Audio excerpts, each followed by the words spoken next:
All right, so chapter 1, we'll sort of cover up the answers to the assessment as we kind of work through this. But we spent last week kind of going over my introduction to modeling, and so here you can compare and contrast that to what Morecroft's views are, and hopefully then we can see how that's extended into some examples of where we're going here in the semester, and start segueing into the causal loop diagrams that we'll start drawing next lecture and then in next week when we start using Vensim, which is loaded on these computers here. So chapter 1 starts with monopoly. Why did Morecroft? That's weird. Why did Morecroft focus on this game of monopoly? Yeah. Because he explained how the whole game is about buying properties and about being the biggest property manager, and although nothing about the board game really represents any of the actual property itself or the city that it could be representing, because there's a lot of different versions of Monopoly, and then the regular one of course too. It doesn't actually display the city, but you still understand the basic overall concept, so it's kind of like a generalization, but you still get what you're looking for at its core overall. Great, I like that answer. So the Monopoly, if you think about it, this is from the Monopoly patent. Actually, if you've been to the Snakes and Lattes, I think they actually have this hanging on the wall. And so this patent was from, I'm sure there's a year on here somewhere, but 1935. And this is a copy of Monopoly from, I don't know, the Android App Store or something like that. So it's, and you find that it hasn't changed very much. You can see that there are versions that are specialized and that the names change to say landmarks in London, but overall the basic structure of the game is the same. And so it certainly is artificial if you think about this as sort of a simulation of a whole city. I mean, there's a jail with no policemen. So if you think about a city as complex as this one, then this is definitely no substitute. At least that's what it appears like. It's just kind of a game. But if you don't have a model for how to operate inside a city like this, and you just need some way to sort of study how different policies would work, strategies for, say, working in the real estate market, then this maybe is a good place to start. I mean, after all, if you're just interested in real estate, maybe you don't need to know the inner workings of the way a police station works, but you do need to know that you might get in trouble and you might be put away for certain amounts of time. So the salient features of the things that you care about are included, and other aspects of reality are excluded. And actually making your system less realistic can actually improve the model. This is a great way to teach kids about something that, real estate, if you actually want to work in real estate, you need a great deal of education, you need continual certification. It's not something that's trivial. And yet, you can turn it into something that you can teach kids about through the context of this game. So games as models. And so this idea that we've got these simple models here that import salient features of really complicated systems that we're interested in. And in doing so, by putting that in there, that allows us to interact with them in ways in which that are very difficult to interact with here. And then once we learn something from these, then hopefully we can then bring back some of our insight into things that we study over here in the real system. And so that's kind of the essence of these models, is that they're supposed to be simpler than the real system. If they were as complicated as the real system, then we wouldn't get any insight out of it. So we take away everything but what we need, work with that, and then we get a new idea. And that new idea might be wrong because maybe we took too much away. So then we have to go back and actually work in the real system. So these models are more about updating what we think so that we know the next action, so that we can experiment on even more complicated models. So we'll get sort of the impression here that even a city can be a model for understanding cities, but we sometimes have to start with something as simple as a Monopoly game. So with that in mind, so this is a cartoon I don't think Morecroft had, but about metaphors. And so a picture's worth 1,000 words, a metaphor is worth 1,000 pictures, and you've got this picture here where this person's sitting there with a knife in the back. He's been stabbed in the back. And the doctor says, good news, the test results show it's just a metaphor. So here, so he was told he was stabbed in the back.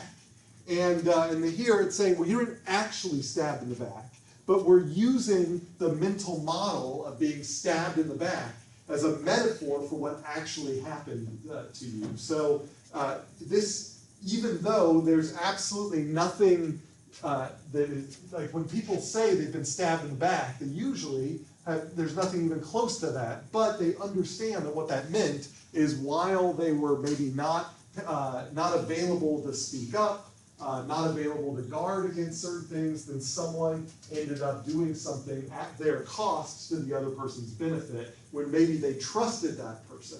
And so that, it's a powerful metaphor. So metaphors as models. And so there's another metaphor that we can use here as spectrum. So people use this term as a spectrum to mean a continuous sequence or range. You have a wide spectrum of interests, opposite ends of the political spectrum. But the word spectrum, if we were to actually sort of think about what do we sort of most concretely associate it with, people think in terms of color. Light spectrum. That light is, there are no discrete colors in light. That light is a mixture of a variety of colors, and you can smoothly move from one color to the other. And we have used light as a model, as a metaphor, and for us to communicate other things that live on spectra. And so with that, we can even put modeling itself on spectra, and this is where those metaphors come into play. So all of the models that we'll talk about, my argument is you can slide along this spectrum where you've got a real city is a so-called analog model. It has realistic detail and scaling. So I can maybe, if I, let's say London and New York, you are sort of similar to each other, and I'm doing something that is very specific in London. If I can't work in London, I might be able to use lessons learned from people working in New York, because maybe New York and London have similar detail and scale to each other. So any lessons I learn in New York maybe aren't generalizable to, say, Los Angeles, because Los Angeles is a very different sort of city than New York. But maybe New York and London are similar to each other. So I'm limited in what I can learn from New York, but there is a small set of things that match in detail and scale on which I can learn something. But if I slide all the way over to the model of that comes from Monopoly, Monopoly is almost a metaphor, really. It has no realistic detail and scale. There's nothing that is specific to New York. And so basically, Monopoly is where New York and Los Angeles intersect. Whereas if I need to sort of study things that only happen in New York and London, then I really need all of the detail of what goes on in New York. But if I'm interested in cities in general, then maybe Monopoly is good enough. And maybe Monopoly is better, because there might be lessons that I try to take from things that people have done in New York that simply do not generalize to Los Angeles. But if I study lessons that I learned from something as simplistic as Monopoly, maybe it applies equally well to both New York and Los Angeles. So it's a weird thing. Getting rid of realism in your models sometimes increases generalizability and increases your transferable insight. So you shouldn't necessarily criticize models because they've left things out. Sometimes you criticize models because they put too much in. Because you can say that, you can't study that system and hope to learn about this other system here. They're too different from each other because you put too many details in. We would like to live in this class in the middle here, in this sort of illustrative area where there's plausible relative scaling. And so we're going to build models that are maybe too complex for us to play out on a board game with our nieces and nephews, but they might be complex, but they might still be simple enough that anything we learn here might apply to a wide range of systems. So we're looking for those general salient features that cut across multiple systems and yet are too simple for us to wrap our heads around without the computational tools, and that's kind of where we're living there. So we're avoiding the large and expensive, very specific models, and we're also avoiding the small, cheap, and simplistic models for something in the middle, which is an ideal balance that gives us the maximum insight for the minimum cost. Just enough reality, but not too much. And that's kind of what this chapter was about. And that goes back to this quote, all models are wrong, but some are useful. We're not interested in how realistic or how accurate the model is. We're interested in what illuminating insights it gives. Is the model illuminating and useful? That's how we measure a model. All right, so here is what I'm claiming is one model, Romeo and Juliet. So classic play by Shakespeare involves a man and a woman and their families. And it has been remade time and time and time again, both in the period that it was written in, as well as in more modernized versions that have been kind of recontextualized, even though the script is maintained the same. Regardless of what you think about the writing, most of you at least have probably had to brush up against this, maybe in courses you took in high school or secondary school, maybe earlier than that, maybe in your free time. Some of you may have seen movie adaptations of this. Even though it was written hundreds of years ago, it still sticks around. So it's for some reason is transferable. But is it realistic? So we have to sort of ask, like, why?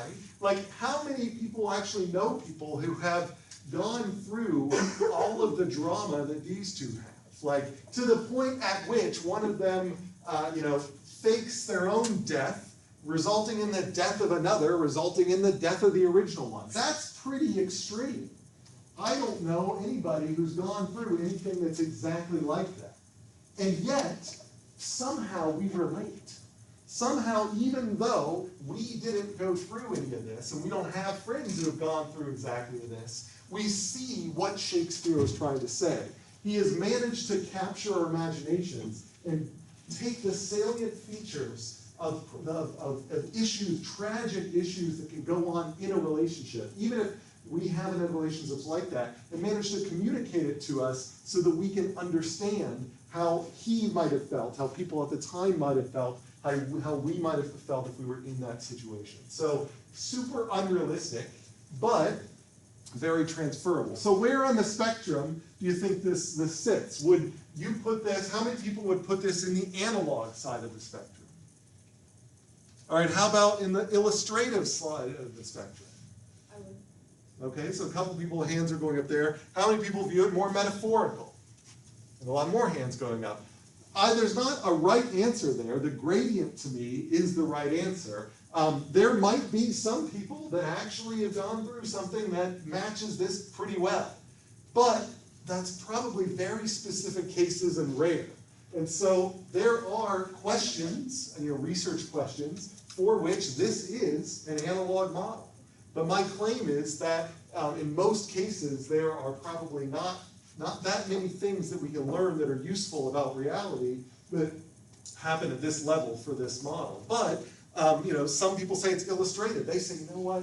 I actually do have a bunch, I can think of a bunch of cases, maybe they weren't relating to relationships, but they're just as tragic, and I can kind of see how all of the dynamics here scale pretty well and kind of match my experience, so that's why I'm kind of putting them in here. Where most other people might say, you know what, I get that when I watch that movie or read that play or watch that play, but I don't really relate to it in any particular way. So I understand what's being communicated, but it doesn't really tell me anything useful about my life. And so maybe that sits over here more metaphorical. So no right answers, but I at least want you to start I want you to be able to judge models where they are here. And that helps you later on determine, do I need to bleed in more detail or less detail? Because am I currently sitting where I want to sit in whatever research question I'm asking? So another example, here's a simulator. This is a driving simulator. I think Morecroft talks about the driving simulators as well. So you can see these are 3 different instantiations here. Here you've got multiple people with screens in front of them and then a global screen in front of all of those. Here you've got one person in front of one screen or one person in front of 3 screens. So how many people would put this as an analog model of, say, racing? Okay, how many people would say this is more illustrative? How many people would say this is more metaphorical? All right, so in that case, we had a few people say metaphorical, a lot of people say illustrative, and a couple people say analog. And I think that is a very reasonable distribution. I mean, if you think about it here, I think in the book, Morecroft mentions that, in Top Gear, a show about that with a couple of Brits that are interested in such things, and they took people who had never, been in these simulators, and people who had been in these simulators, both who have never actually driven an actual racing vehicle, put them in a racing scenario in a real car, and it turns out that the people who were experts in the simulators couldn't quite get the cars all the way around. There was a lot of fishtailing and things like that, but they didn't kill themselves.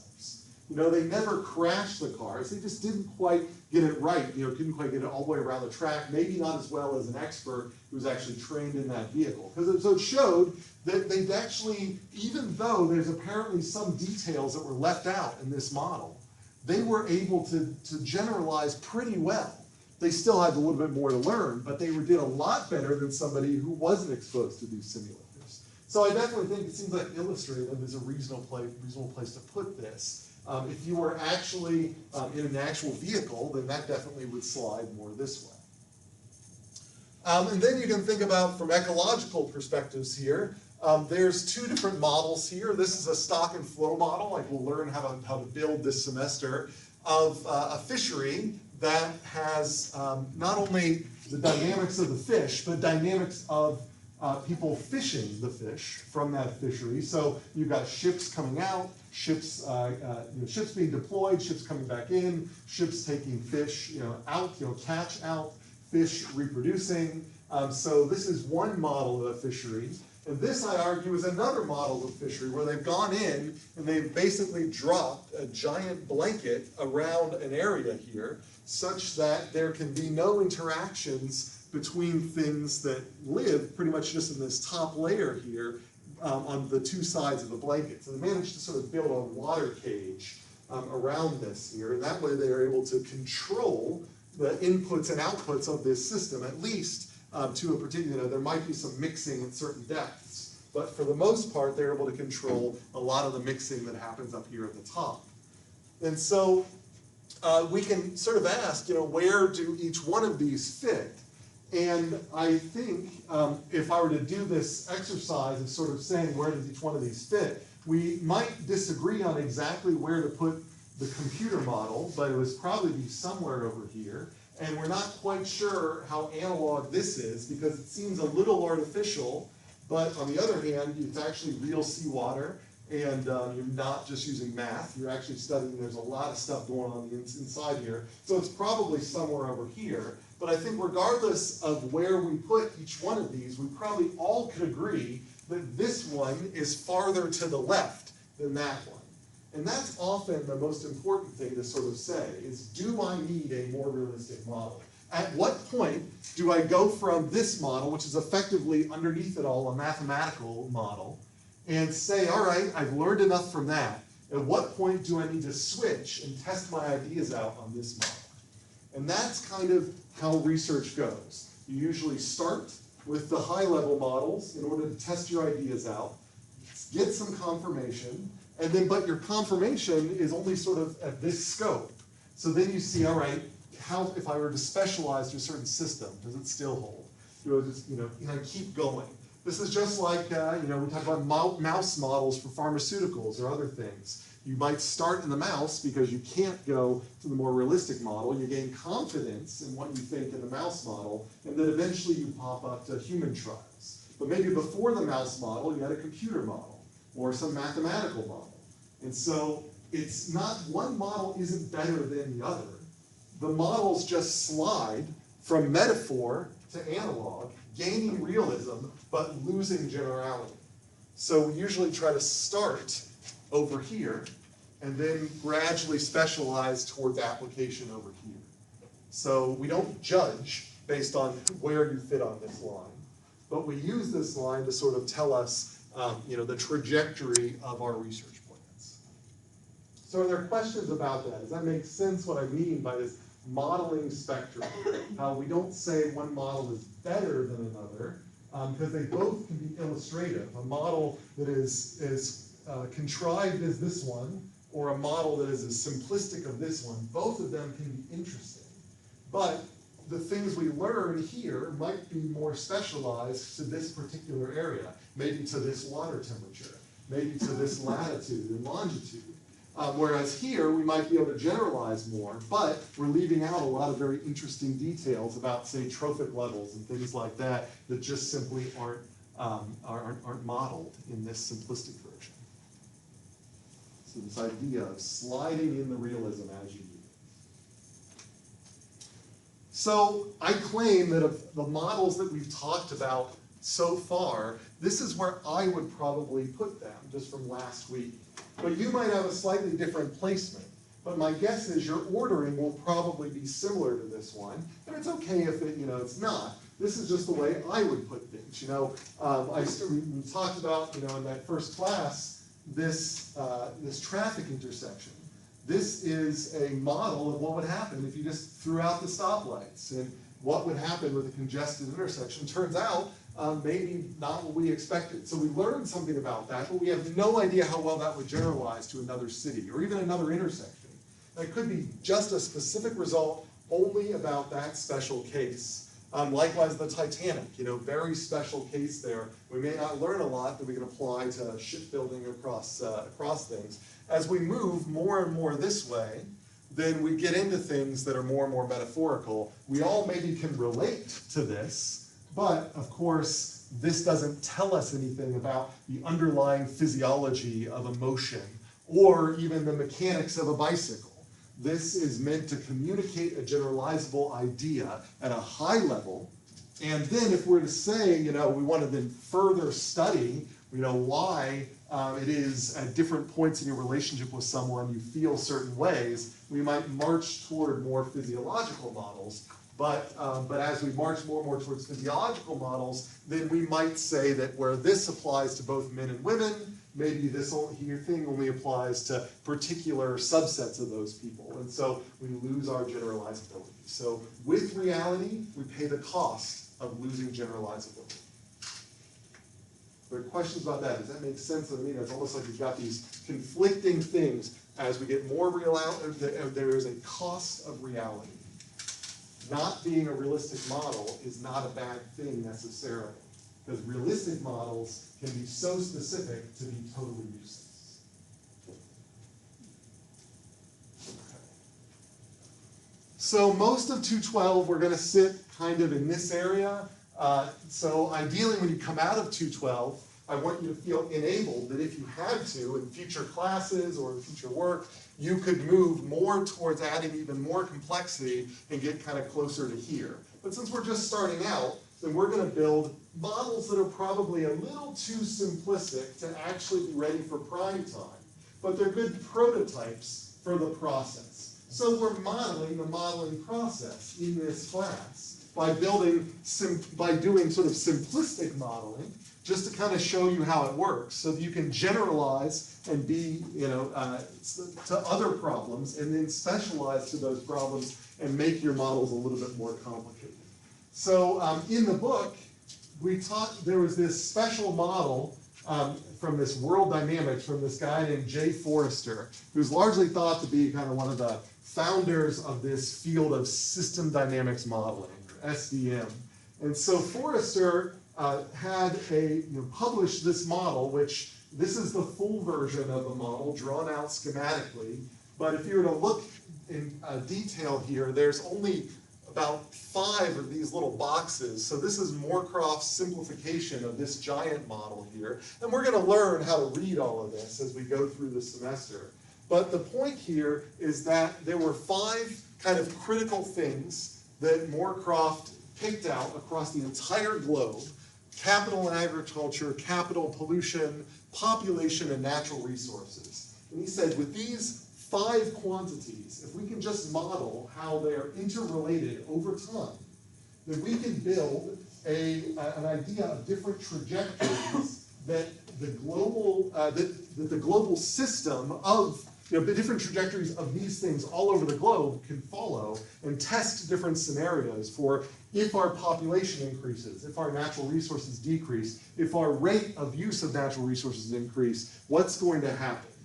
And so his thought, or what he sort of found, is that if we look at this interconnected web here, then this web of interactions can generate very different trajectories based on how things start out and kind of what parameters are used in the web here. So these trajectories can't be predicted very easily ahead of time. You will have to kind of build this model and let it roll, and then see how those scenarios play out. And for certain parameter settings, certain rates of natural resource use, for example, then you can see that as human activity increases, it hits some global carrying capacity, and then that causes human activity to overshoot and then plummet and collapse. And as it collapses, it's sort of following a carrying capacity that collapses more and more. This is like using non-renewable resources so quickly that you end up kind of overusing them to a point that brings that causes the population to shrink.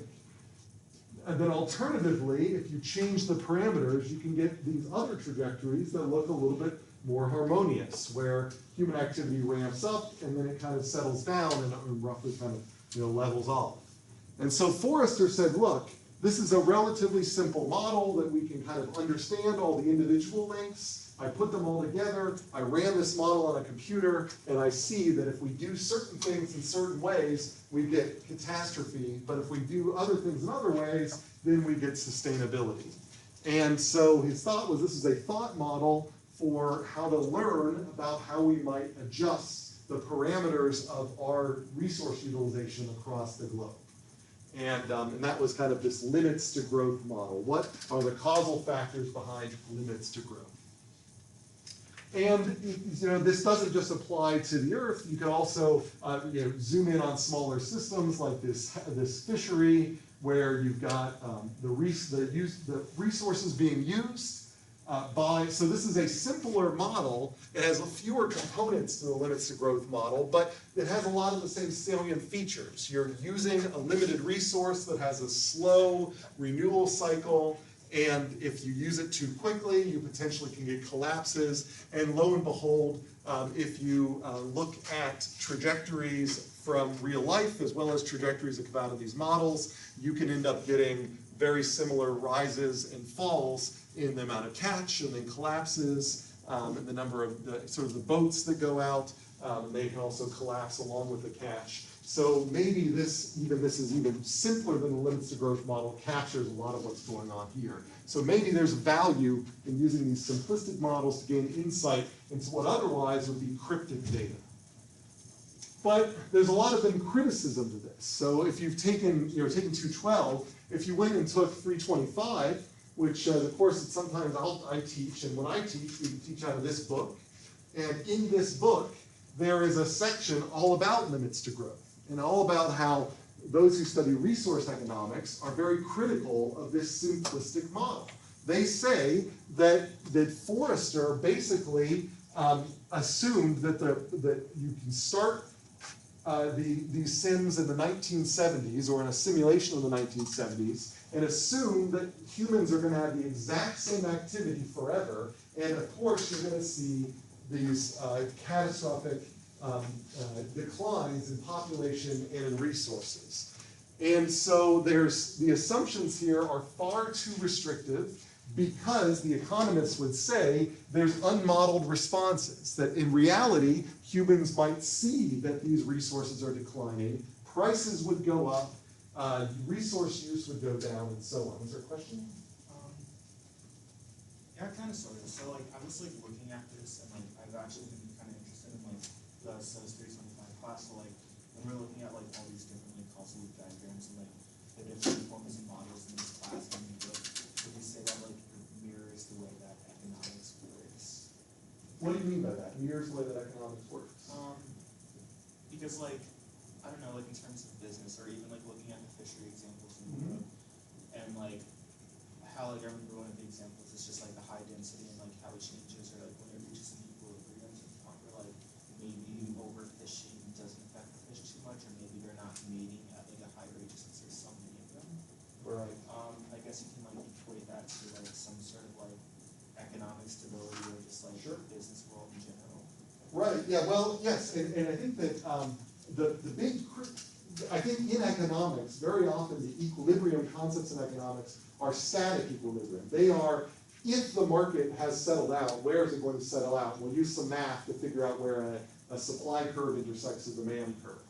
And in our models, we're talking about a temporal equilibrium. We're sort of saying that do things settle out, and so we don't have a supply curve and a demand curve, but we can simulate the same economic processes that are going on for sure. And that's kind of actually the point I was trying to get out here is, although there's the economists kind of thought that Forrester was too simplistic, that doesn't mean that these responses that they say that Forrester left out can't have been put into his model. Forrester could have added a more realistic understanding of how economics works, about how people respond, and actually had something that was actually going to look like something from chapter 8 of Morecroft's book, so that if you enhance Forrester's models that all the economists hate with these responses, which you can model, you actually get a simulation of economics, of microeconomics, embedded into this model, so that it actually accounts for these processes. And so we definitely can use dynamical models to simulate economic models. We just have to have enough foresight to make sure that we're including all of those things in there. And so we don't want to just criticize dynamical modeling because Forrester didn't get it all right. If this model is not insightful, we can add in those components and marry economics and system dynamics modeling. They're not meant to be, mutually exclusive. Forrester was kind of over here, maybe a little too simplistic. The economists pointed out that they're too simplistic. Economists often use dynamic or static models that do not include how things change over time. But you can bring those two together and build system dynamics models that are economically valid and study how these responses unroll over time. So that you definitely can do that. And that's hopefully what we'll get to. But when Forrester started, he was maybe too simplistic. And so in that case, we really did need to add a little bit more reality because the results he had were interesting, but they didn't quite tell enough of the story. So we had to add a little bit more realism in order to get to this happy medium. And so I just want to add that caveat, is that right now we're talking about Forrester, and if you take like 325, you'll hear people say Forrester was way too simplistic. But we don't want to associate Forrester with all of system dynamics modeling. He may have kicked it off, but now we can kind of forget about the guy, and we can take it in different places that he didn't take it in. All right, so a lot of these, so in the whole book, they had this, in the whole chapter, they started to introduce these stock and flow diagrams. How many people have seen stock and flow diagrams in your other courses? So a handful, okay. So, the basic idea here is that we are modeling things that change over time. Those things that change over time are these stocks. They have memory. So things that change over time could be at one level at one time and another level at another time. So they're modeled like water in a bucket. And that's kind of why they're often drawn in this way here. And water in a bucket has got the only way you can change the level of water in a bucket is if it has a leak, an outflow, or if someone is dumping water in, an inflow. And so we model how things change over time by building these networks of buckets so that the things that change over time are like the liquids, and the things causing them to change are like the valves that are dumping more liquid in or pulling liquid out. And so these stock and flow models, we can use software packages. So the book, I'll use all of their examples is done in a package called iThink. And iThink is a version of a very expensive tool called Stella. You can download iThink, but if you're a Mac user and you've used Catalina, the iThink that's accessible from the book links isn't going to work on the kind of newest version of Mac OS. So you're kind of limited to running it inside like a Parallels or a VMware or on Windows, but it still works on Windows. We're not requiring you to use iThink, but if you wanted to run any of the examples from the book, then there are resources online. You can find these links in the book. You can also find the links in the course notes so that you can download iThink. And if you were to do that, you can open up these pre-built models, and I've already opened up iThink on this computer. And this is a simple fishery model, a simple stock and flow model where you have a single stock and two flows, an inflow and an outflow. And the way this thing has been set up, and so I can go to this interface here, and this plots things here. So maybe I'll zoom in a little bit to make sure everybody can see this, because we're going to see these plots and how they annotate. So I think I've got to zoom somewhere here. When I was doing this on a different computer, there was a very obvious zoom that I don't. Over here, okay.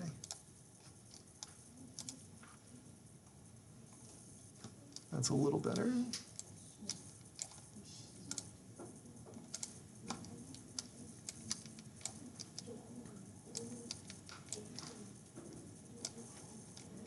All right, maybe that's too much. All right, so if you look at this plot here, you'll see up top it's got these legends: 1: fish stock, 2: new fish per year, 3: catch or harvest rate. And if I hit run, the whole thing runs for 40 years, but every time I hit run, it only runs for 10 years, and then it stops, and it allows me to then rerun it. And you can see that these lines, they're not only color-coded, which is good for this, but if you print them in black and white, the lines have a number in between them. And so this blue line has a 1 there, so that allows me to look up at the legend, and I see that 1 is the fish stock. So there's 200 fish in the fishery, whatever units those are. It might be thousands of fish. And then this green line here, it says it's got a 2 on it, but the fact that it's green tells me that this is also, that it's on top of the red line. So that 2 says there's new fish per year, and 3 says catch or harvest rate. So this is telling me that the new fish per year and the catch rate are identical. So the inflow and outflow into the bucket match, which means the level in the bucket doesn't change. But if I click run, again, then this model is designed so that after the first 10 years, the number of ships that are deployed to the fishery ramps up continuously till it hits a max, and then it levels off at a particular level here. Now if I look on the left-hand side here, notice there are 2 axes, and there's this little bracket up here. So the way you're supposed to read this is that the top number in the top axis goes with whatever we're plotting 1, that's the fish stock. And these 2 numbers that have the bracket next to them share the second number. So if you see several numbers here, you have to look at how things are organized here, and things that have a bracket next to them say that they take that position. So the first position, the first number goes to the fish stock, the second number goes to both new fish per year and catch or harvest rate. So what we're seeing here is that the new fish per year is constant at around 200, even though the catch rate now is increasing.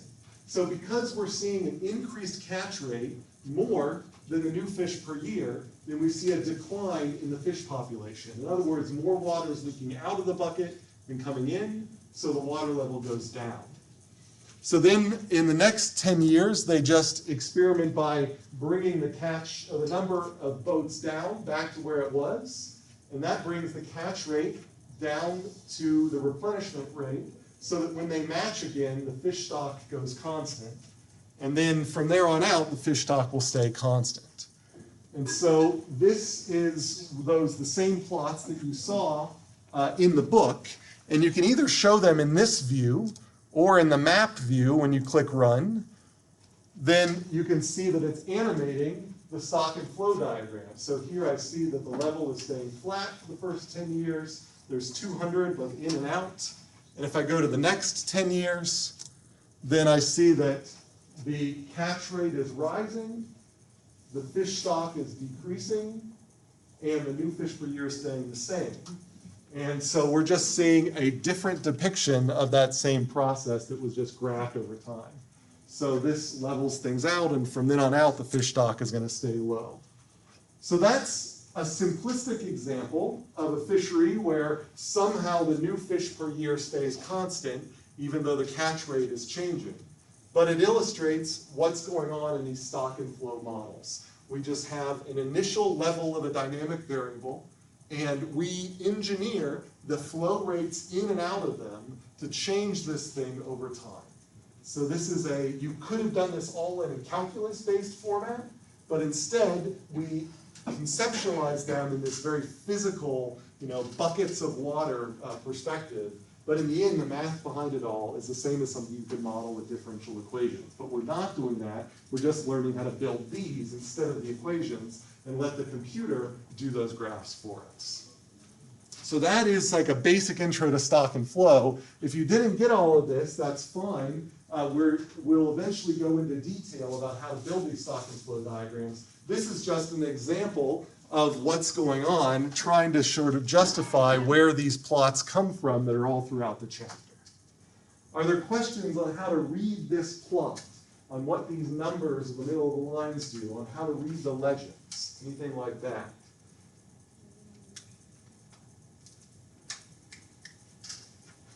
So this was sort of, on the assessment was brought up, I asked, how do we know if a fishery is currently at a sustainable outcome or a sustainable scenario? I already heard from you, somebody else. And so in this plot, I'm claiming that, that the fishery from at least this point on is currently in a sustainable configuration. Yeah, catch rate is linear, not changing. Well, the catch rate up here, the catch rate was not changing, but the fish were declining. Yeah, in the back? The catch rate is constant while the fish stock is also constant, so it's not overfishing or underfishing. Right, so the fish stock is constant, but what is making, so I like this idea that the catch rate is involved here. So we can confirm we're in a sustainable outcome because the fish stock is constant. But what are the causal drivers of the fish stock being constant? Yeah. That's right. So when the new fish per year equal, so notice these two lines are on top of each other. When the inflows and the outflows match, we know that we're in a stable outcome, and we can sustain whatever the state variable is, whatever the fish are, for forever, as long as these two stay together. So whenever we see inflows meeting outflows and then balancing together, it's like tipping a scale. Is that if the scale stays upset, then it constantly is going to want to rotate. But if the scale ends up balancing out so that it levels out, then we know that we're at a stable equilibrium and we'll be able to maintain this amount of fish in there. This may not be a lot of fish, but at least we know the population will be sustained over time. So that's what I'm looking for when I say, like, how do we know it's sustainable? The fish stock is constant, that's one way to say it, or the inflows and outflows, the catch rate and the new fish per year are equal. Questions about that? Yeah? Would that be considered static equilibrium or I would call that a static equilibrium. It's static because there are no, at this point here, there are no forces acting on the fish. Sometimes we have this term called dynamic equilibrium, which if you know you're in a deterministic framework, these two terms, the dynamic equilibrium and static equilibrium, are kind of the same. But what I usually refer to as a dynamic equilibrium is when you've got fluctuations around, like let's say this fish stock was kind of was oscillating. But as long as those oscillations, that envelope doesn't move, then I would say that this is that would be a dynamic equilibrium. So it's not ever sitting still, but it's not moving a whole lot. Just as long as its movements are localized and not drifting away, that's what I would call a dynamic equilibrium. But for our purposes in this class, it's okay to just call them an equilibrium. Any other questions? Just want to make sure everybody, because we're going to see these plots a lot. And you're going to see them on the midterm. I might draw plots like this, and I'm going to use this convention because it's the textbook convention, so I want to make sure everybody has practice looking at it, is that when we print these things in black and white, you look for the numbers correspond to the legends, and the big thing here is understanding these brackets, that you bracket these legend numbers together if they use the same point on the y-axis, the same. So there's only 2 numbers here, but if these 2 didn't use the same scale, then there would be 3 numbers here and no bracket there. I don't understand. All right, so if the way this has been plotted out, new fish per year and catch or harvest rate both use the same scale. So so they both go from 0 to 400. So to keep the axis clean, what they've done is they've put little brackets around them. And if I just read down here, like there could be 10 numbers here. And I look for the groups, and the groups are kind of bundled together. And then however many groups I have here, like here I'd say I have 2 groups. 1 is in a group by itself, and 2 and 3 are another group. That's why I have 2 numbers on this axis here. So the top of this axis has 4,000 for the first group and 400 for the other group. But if it's printed black and white, then how are we supposed to know which 0 is the 0 and which numbers correspond with the... Excellent question. It's all in the ordering here. So this group is higher up than this group. So if so that would mean that in here, these 2 zeros, this 0 corresponds to the first group, this 0 corresponds to the second group. Any other questions about this stuff? Yeah. So on one of the questions, it kind of looked like that there was a separate group. I think it was question 8. If I didn't understand it, because... Separate groups?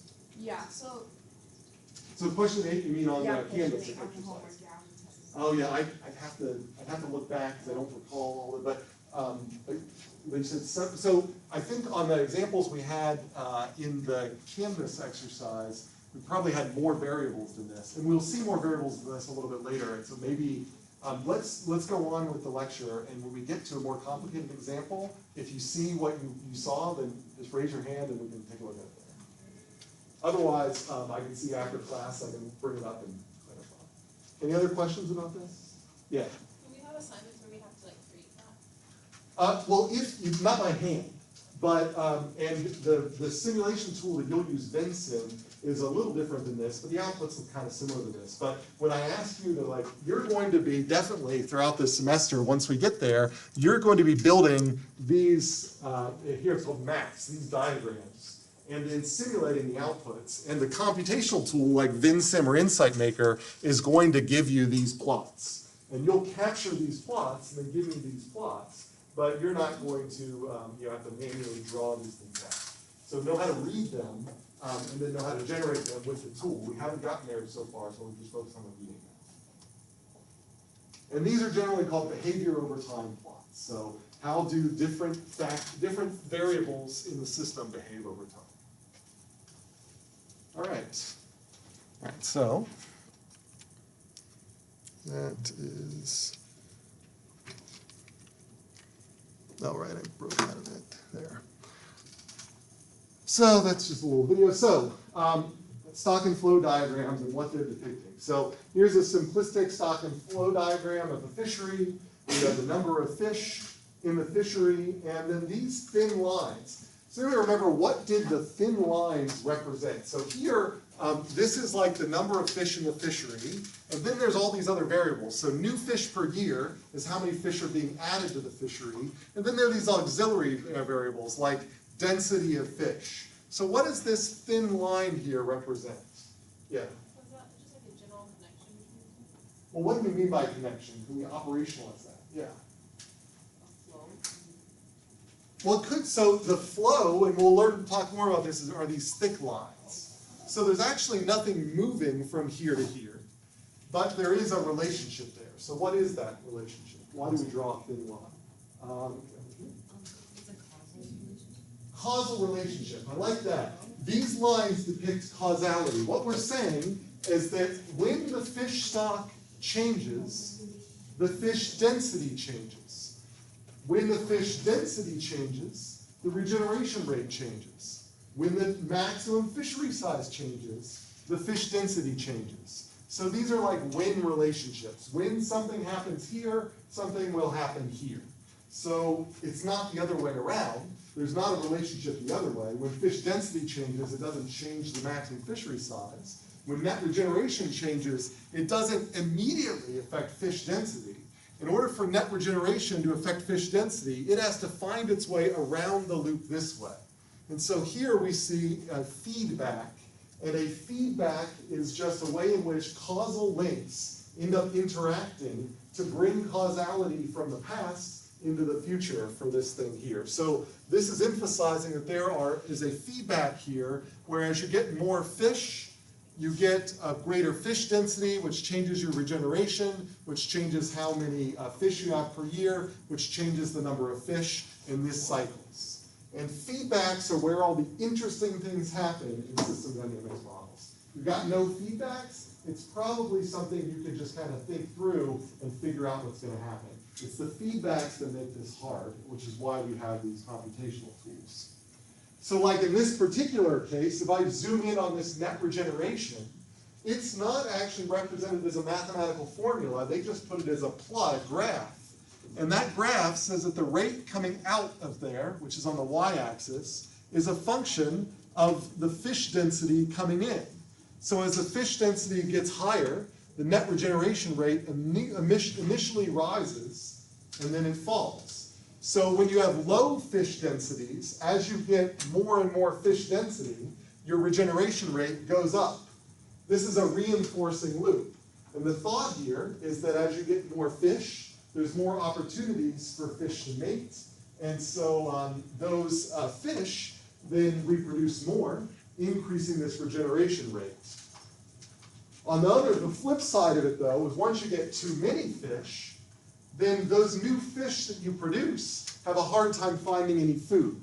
So resources become limited out here, and this is what we refer to as a balancing loop. It's balancing because as you grow the fish population, you reduce the ability for new fish to survive, which shrinks the fish population.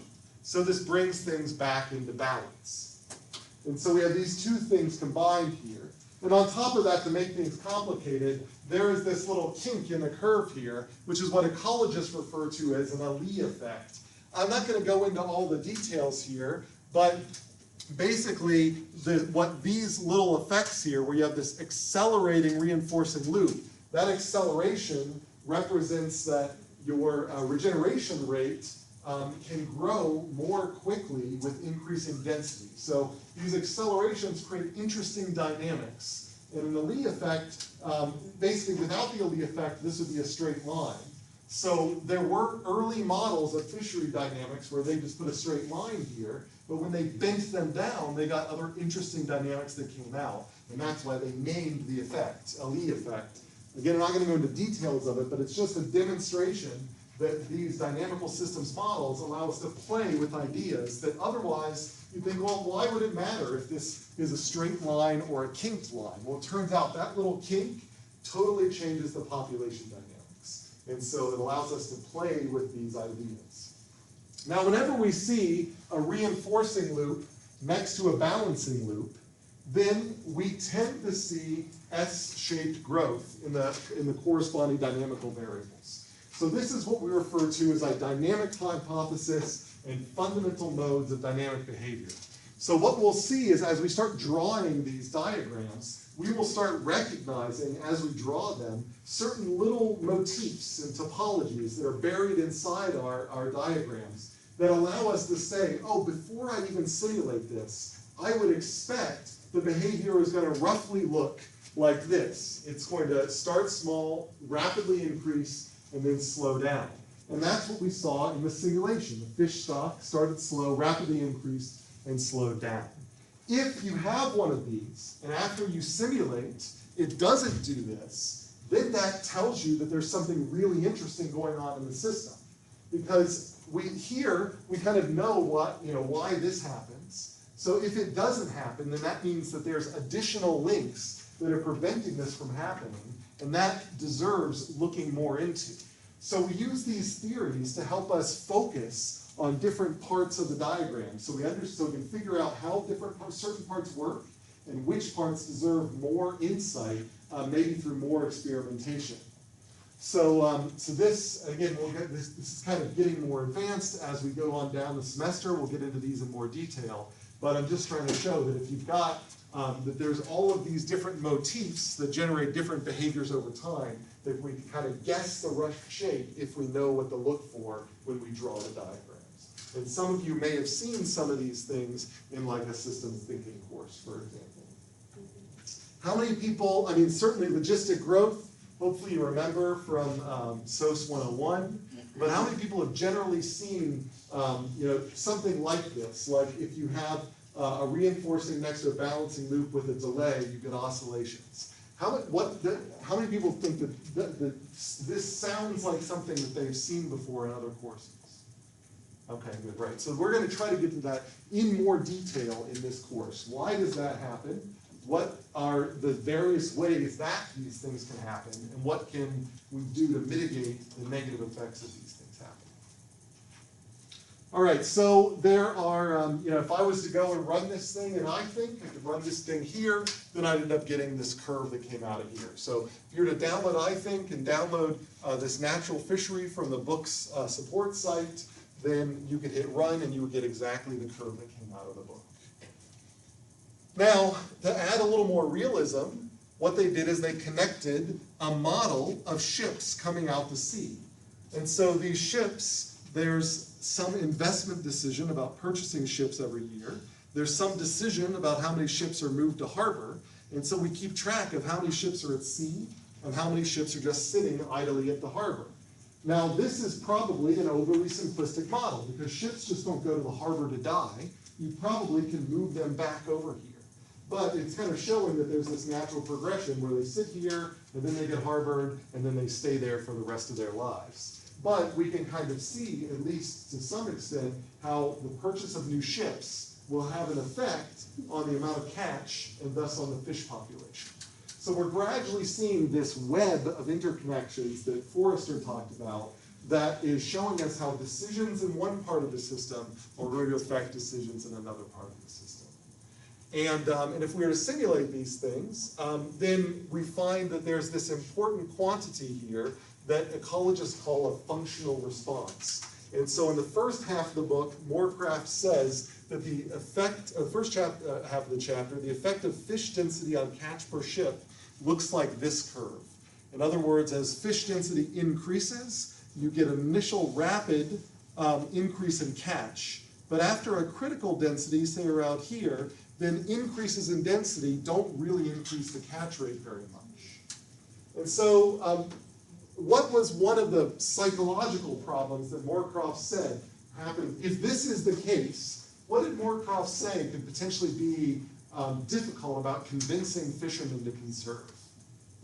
Anybody remember this kind of nuance? Yeah. The nonlinearity of the system made it difficult for them to understand the timescales that the biologists that were warning them about were stating. Exactly, right. That as you needed fish density to get to really dangerous levels before anybody would even notice a difference in their catch. Now, he said, hypothetically, what if we replaced that function with what's called a type 1 functional response, where there is a direct linear relationship between fish density and catch rate.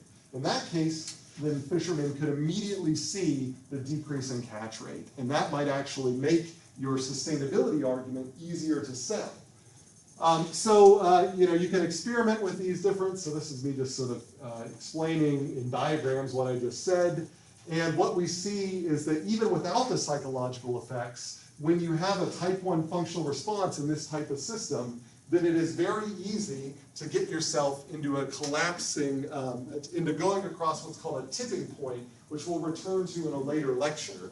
But the big point of this chapter is not so much to focus on what's going on in this functional response, but to show that something so simple as changing a pattern like this, it's not clear to our minds how it's going to change, but we can unroll these dynamical models. And it turns out by switching to that, we can actually restore sustainability to our model of our fishery. So it just goes to show that although we have a hard time initially wrapping our heads around whatever the effect of this is, we can very quickly go into a program like iThink and run it, and then we end up seeing that we get very different outcomes. And that tells us that maybe we need to regulate catch to sort of make sure things stay in a roughly linear region of this functional response, as one example.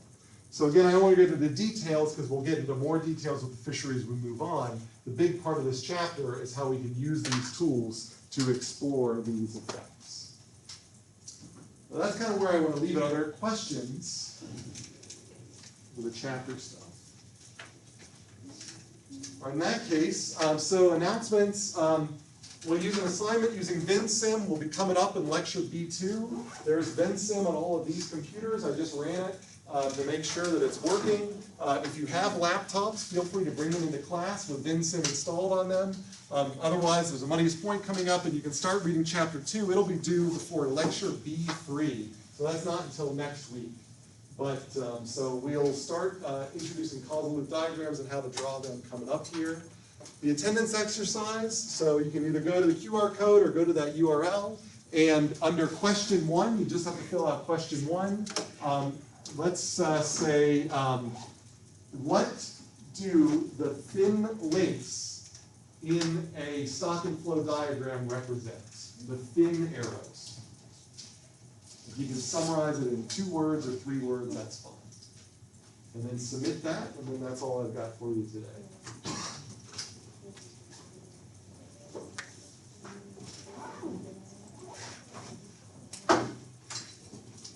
And if you don't have a digital, you can just submit this on paper to me as well. Yeah. Pardon? Oh, yeah. What do the thin links on a stock and flow diagram represent? The thin arrows. Not the thick ones.